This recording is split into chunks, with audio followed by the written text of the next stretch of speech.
Hey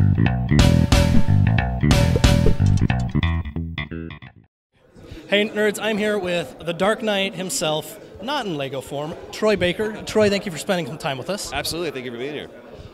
Okay, you're Batman, Bruce Wayne. How do you?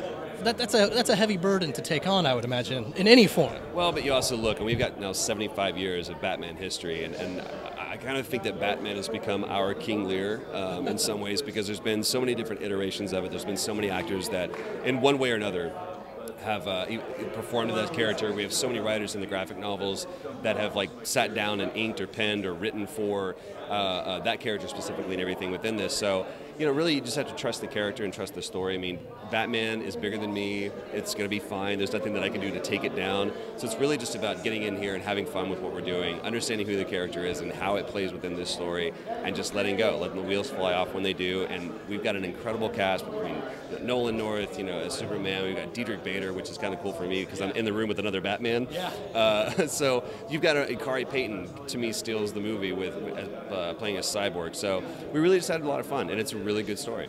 Now, you talk about the years that we have with Batman. If you looked at one iteration as kind of your inspiration, which one do you think that would be? I would probably have to land on what Kevin Conroy did with Batman the Animated Series. I used to rush home every day after school to watch that, even if nothing else, if it had been an episode I had seen before, just to hear the theme music, because I just love what Danny Elfman did with '89 with Tim Burton. But my first graphic novel I ever bought was a Batman comic. So I mean, I've known that origin story so well, and I've seen him go through everything, the different Robins, everything else. For so long, so I get to, and that's what Lego gets to do as well. We get to pull from all those different iterations of it, and kind of tip the hat a little bit to '66 Adam West, yeah. Or use some of the music from '89 Tim Burton, or do stuff from the Batman the Animated Series. So, and we throw in a little bit of Bale, now too, because that's the most recent version of this. So I'm sure if we do more of those, then we'll have some kind of Ben Affleck jokes in there somewhere. Who knows? Now, Batman always kind of is the straight man. How is that in Lego, which is a very slapstick?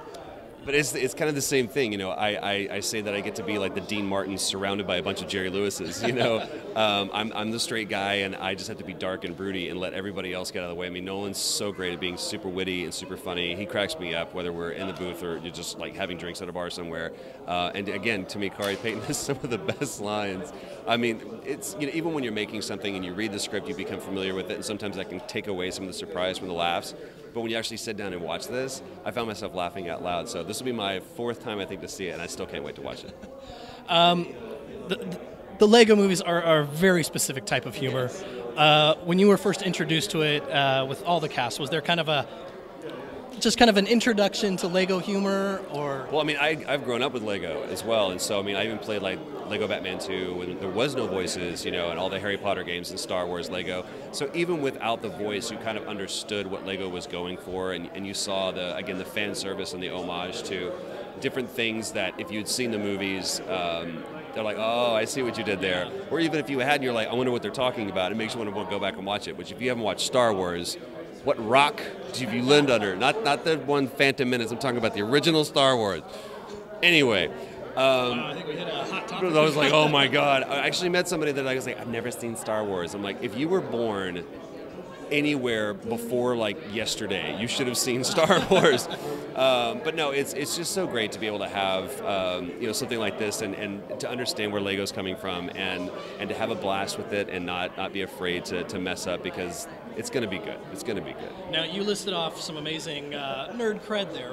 Sure. Do you consider yourself a nerd? And oh man, card-carrying, badge-wearing nerd, absolutely. You heard it. I'm a gamer. I love my cartoons. I love my graphic novels. That's fantastic. Can't wait to see the movie. Looking forward to it. Thank you so much for spending some time with us. Thank you. Thank you.